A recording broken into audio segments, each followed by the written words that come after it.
ეს ნათლად გამოვლინდა თუნდაც 1944 წელს საქართველოსათვის ახალი ტერიტორიების გადაცემის საკითხში. ხუხორისა და იტუმკალეს რაიონის შემოერთება მოხდა სტალინის ინიციატივით ჩვენი ყოველგვარი მონაწილეობის გარეშე.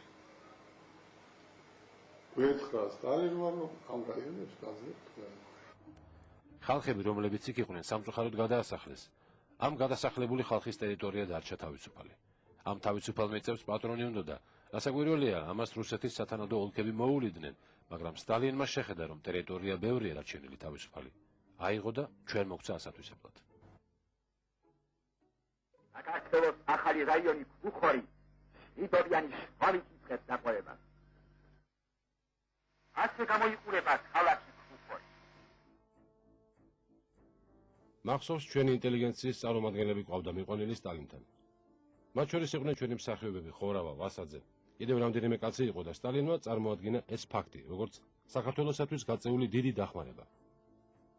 მან მოატანინა რუკა და მომართა. ამხანაგო ჩარკვიანო. აბა ნახეთ, რა ტერიტორია გადმოგეცით.